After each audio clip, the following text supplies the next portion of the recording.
Welcome to Shadows of Tinseltown, where we explore the real stories that the studio system tried to bury. You see, Maggie, the problem with the Man of a Thousand Faces moniker isn't that it's untrue.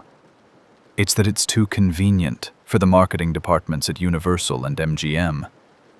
It suggests a magician pulling rabbits out of hats, a light-hearted trickster delighting an audience with harmless illusions. But the archival reality was much more surgical. Surgical? I always pictured it as the ultimate Halloween costume. You know, the spirit of the early 1920s. All those grand monsters and high melodrama. The history books always paint him as the hero who invented movie makeup, the pioneer with the legendary grease paint kit, the one with the specialized vials, the secret waxes, and the gutta percha that every horror fan wants to touch, as if it were a holy relic. Just the guy. That's like saying Da Vinci was just a guy who liked sketches. Most people see the Phantom or the Hunchback and think of it as a mask, something you take off at the end of a shift and leave on a wooden mannequin.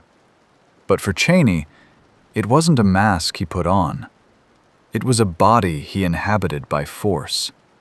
Have you ever actually looked at the technical specs for the Phantom? He didn't just use paint. He used thin wire and spirit gum to pull his nostrils back until the cartilage almost snapped and they bled. He used fish skin, actual dried animal membrane, to distort the shape of his cheekbones and eyes into those weeping, milky orbs, effectively blinding himself for hours. Look at the chemistry, Maggie. He was using collodion to create scars that would pucker his skin as they dried, literally shrinking his own face into a death mask. He was working in a pre-safety regulation era where he was essentially performing self-mutilation for the sake of a silhouette. For the iconic unmasking scene, he had to maintain that skeletal grin using a set of agonizing dental bridges that pushed his gums back into his jaw. And the Hunchback? I've heard that suit was heavy, but you make it sound like a torture device from the Inquisition. Because it was. For the Hunchback of Notre Dame, he wore a 70-pound rubber hump and a leather harness that physically prevented him from standing upright for 16 hours a day. It didn't just look uncomfortable. It did permanent, degenerative damage to his spine. He was sacrificing his actual skeleton for a shot that might last 10 seconds on screen. To play Quasimodo, he also wore a massive prosthetic breastplate and back piece, and he had to endure hours of having jagged, false teeth glued over his own, making eating or drinking nearly impossible. He was starving himself while carrying the weight of a small child on his shoulders.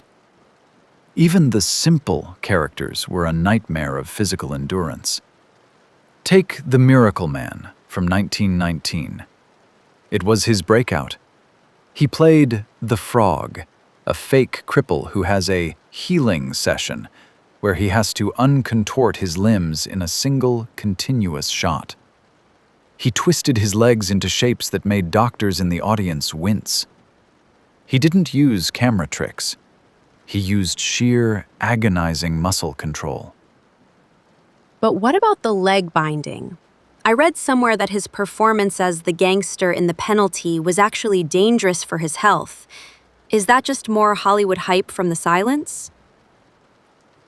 That was 1920, and he played Blizzard, a double amputee who leads an underworld empire. To achieve the effect, he had his legs bound behind him in tight leather harnesses, his knees tucked into leather stumps. The pressure on his femoral arteries was so excruciating that he could only wear the rig for 10 minutes at a time before his circulation began to fail and he faced the risk of permanent tissue death and gangrene. A doctor was literally on set to monitor his pulse. In some shots, you can see the sheer, rhythmic strain in his jaw and the sweat on his brow. That's not acting the struggle, Maggie. That's a man trying not to pass out from a total lack of blood flow while delivering silent dialogue. He refused to use a stunt double for the scenes where he climbs ropes or vaults over furniture. He wanted the weight to be real. He reconstructed himself by breaking the original model. If you look at the medical records, or what passes for them from that era, you see a man who was essentially a walking bruise by the time a production wrapped. He was a martyr for a medium that was still learning how to speak, paying for every frame in nerve endings. But why? What's the motive? Why go through physical torture for a silent film that half the public would forget by the next season? Was it just the money? He was well paid, sure, but no amount of gold justifies a crooked spine or failing circulation. No, the motive was deeper, more visceral. He wasn't performing for the public's amusement. He was performing for their empathy. That's the detail the fable versions of Hollywood history leave out.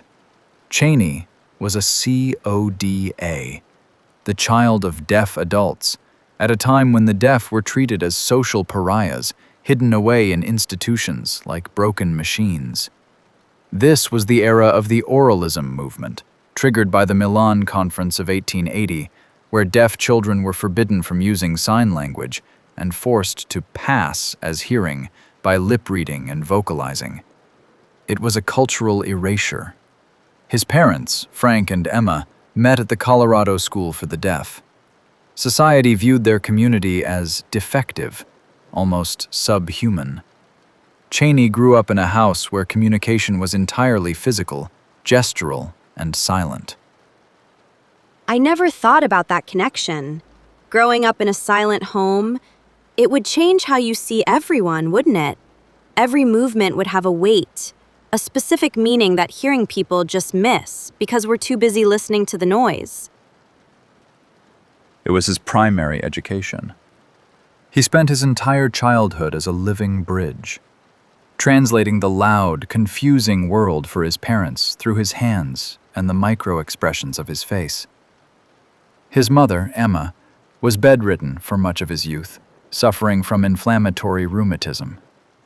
Young Lon would come home and perform entire plays at the foot of her bed, miming the neighbors, the grocery clerk, the local gossip, all without a sound, just to keep her connected to a world she couldn't hear or visit.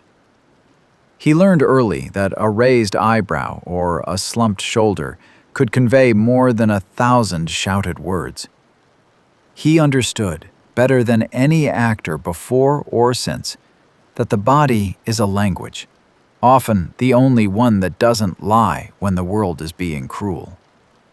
He was trying to prove that even a monster has a pulse, a history, and a right to be heard. So he wasn't trying to be a monster. He was trying to be a translator for the voiceless. The horror was just the only way people would pay to look at the different ones. He had to be scary to be seen, because being normal meant being ignored. Precisely. In the standard school myth, the monster is the threat to the status quo, the thing you kill to restore order. In Chaney's world, the monster is the victim of a world that refuses to look past the surface. He was obsessed with the idea of the unwanted. Take his collaboration with Tod Browning, a man who ran away to the circus and was just as obsessed with the macabre and the marginalized as Chaney. Browning brought the freak show aesthetic to cinema, but Chaney brought the soul. They were a duo of the damned, turning the cinema into a cathedral for the grotesque. Together, they made films like The Blackbird, where Chaney played dual roles, a bishop and a crippled thief, switching between them with nothing but a shift in bone structure and posture. It was an era of the morbid 20s, where the trauma of the Great War had left people hungry for reflections of their own brokenness. It wasn't just entertainment, it was a societal autopsy. Chaney gave them a face for their collective trauma. He gave the broken a king. This partnership with Browning was almost psychic. They were two men who saw the darkness of the circus and the tragedy of the stage, and decided that the only truth was the deformity we hide. Like the unknown. I've seen clips of that. He uses his feet to light a cigarette, right? It looks so natural. It's unsettling. More than just lighting a cigarette. He plays Alonzo the Armless, a man who pretends to have no limbs to hide from a murder charge. He has a double thumb that would give him away. And to win the love of a woman who has a pathological phobia of being touched. A young Joan Crawford played opposite him, and she later said that watching Chaney work was the only acting lesson she ever truly needed. She saw him sitting for hours, even when the cameras weren't rolling, with his feet poised to pick up a glass or light a cigarette. He actually learned to use his feet to smoke, to eat, and even to fire a pistol with his toes with terrifying precision. He spent months with his arms tightly bound to his torso with leather straps until his muscles began to atrophy. It's a grotesque, jagged narrative, but the crime here isn't the deformity. It's the desperate, agonizing lengths a human will go to for a single moment of being loved for who they are. He was showing us the deformity of the human heart, the way it twists itself when it's starved for touch. He looks so ordinary here, almost invisible. A clerk, a bank teller, a man you'd pass on the street and forget instantly. He has the face of a shadow. Is that why he stayed so private? He was a ghost, even when he wasn't in makeup. He had a famous rule. Between pictures, there is no Lon Chaney. He refused to play the Hollywood game. No gala openings, no fluff interviews with Luella Parsons, no signed headshots for the masses. When fans sent him letters, they were often returned unopened. He lived in a remote cabin in the high Sierras, fishing and avoiding the very people who paid to see him. He was a master of the vanishing act, because, I suspect, he was terrified of the light. He once famously said, "I hope I shall never be so satisfied with my work that I stop trying." But the archivist in me thinks the truth was simpler. He didn't know how to exist without a distortion to hide behind. The real Lon Chaney was the one face he never learned how to wear comfortably. You mentioned a messy truth earlier, though. Every time we find a poet of pain, there's usually a shadow they're running from. If he was this reclusive saint of the misunderstood, where does the crime scene get ugly? Give me the evidence that he wasn't just a victim of his own talent. Was he a difficult man to work with? Hardly a saint. The man was a perfectionist, to the point of coldness toward his own body, and frequently toward his co-stars. He expected everyone to bleed for the art, because he did. He was known to stay in character for hours, terrifying extras who thought he was a literal madman. He once threw a bucket of water on a co-star who wasn't emoting enough. He wasn't interested in being liked. He was interested in being undeniable. He was a dictator of the frame, demanding absolute control over every shadow that fell across his face. And his early life? That's where the gold of the myth turns to lead. His first marriage to Cleva Creighton was a catastrophic wreck of vaudeville egos and alcoholism. It ended in 1913 when she walked into the wings of the Majestic Theater where he was performing, right in the middle of his act, and drank a vial of mercuric chloride in a public suicide attempt. She survived, but the mercury destroyed her vocal cords and nearly ended his career in the ensuing scandal. He didn't handle it with empathy. He divorced her, fought for custody of their son with a cold, litigious fury, and told the boy his mother was dead. He kept that lie going for years while she was still living in the same city, her voice a ruined, metallic whisper. He told his son his mother was dead? That's not just cold, Richard. That's a total erasure. That's a different kind of mask, a mask of silence he forced on his own child.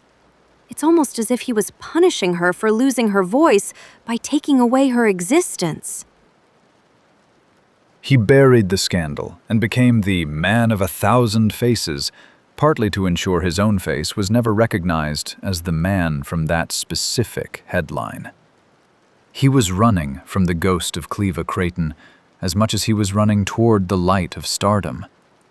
He built a kingdom of characters to hide a very real, very human failure. We like to think of old Hollywood as this golden, shimmering era, but Chaney reminds us it was built on a foundation of grit, physical pain, and a very deep, very quiet kind of darkness. And even the physical evidence of his brilliance is disappearing, Maggie. Have you heard of London After Midnight? The lost film? The one with the vampire with the top hat and those crazy teeth? I've seen the stills everywhere. He looks like a shark in a tuxedo. One of his most iconic makeup jobs, those jagged, shark-like teeth and the bulging eyes. It's considered the holy grail of lost cinema. The last known print was destroyed in a massive vault fire at MGM in 1967. It's as if Chaney himself is still managing his archives from the grave, ensuring that the most extreme versions of his face remain ghosts rather than facts. We have the stills, the mug shots of the performance, but the movement, the soul, is gone forever. It's the perfect crime, a masterpiece that no longer exists. It forces us to rely on legends, which is exactly how he wanted it. I remember you mentioning he only made one talkie, the Unholy Three, right? Was he afraid his voice wouldn't match the faces? He was terrified. He thought the voice would break the spell. He believed that the moment an audience heard a monster speak, the monster became a neighbor, a mundane reality with a mundane accent. He understood that mystery lives in the gaps between what we see and what we hear. But in 1930, he finally relented. In the talkie remake of The Unholy Three, he played Echo, a ventriloquist who disguises himself as a grandmotherly shopkeeper to commit robberies. He used 5 distinct, highly trained voices: the grandmother, a ventriloquist, a parrot, and others. It was a triumph of vocal gymnastics. He proved he didn't need the silence to be a genius. He could manipulate sound as effectively as he manipulated his own skin. But fate has a cruel sense of dramatic timing. During the filming, he got a piece of artificial snow stuck in his throat. Back then, they didn't use biodegradable foam. They used things like gypsum, cornflakes, or even pulverized asbestos for snow. It aggravated a chronic cough that turned out to be bronchial cancer. The man who had spent his entire life communicating without a voice finally found one, only for his own throat to literally betray him. He bled from the throat during his final days, unable to speak even the silent language he had mastered. He was silenced by the very technology that was supposed to liberate him. It's almost too poetic to be true. Like a fable he would have starred in.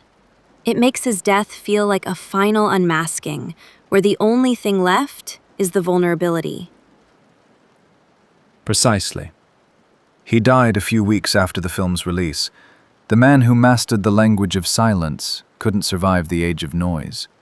He went out just as the lights were changing, leaving the world to wonder what those 1,000 faces would have sounded like if they'd had the chance to scream.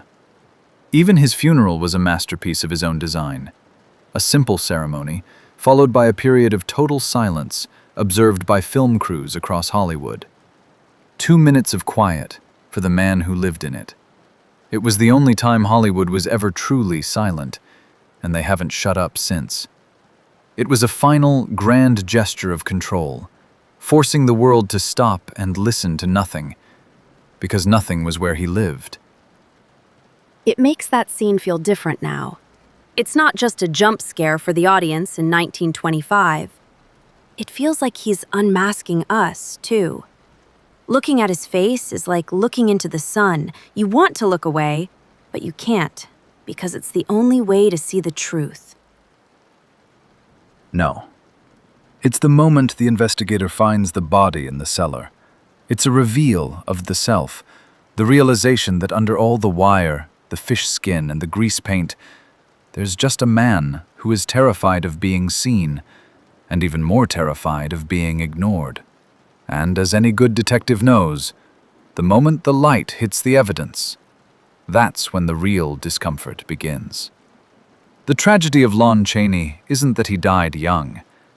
It's that he lived his whole life as a secret he was desperate to tell, but too afraid to voice. I think I need a moment before we open that particular file about the estate. It's a lot to take in, the cruelty mixed with the beauty. It's a heavy trade-off for a few reels of film. Was it worth it, Richard? The spine, the wife, the lie. History doesn't provide answers to, was it worth it, Maggie? It only provides more questions and more dust. The estate battle was just the epilogue of the crime, a struggle for the remains of a man who spent his life trying to remain unidentifiable.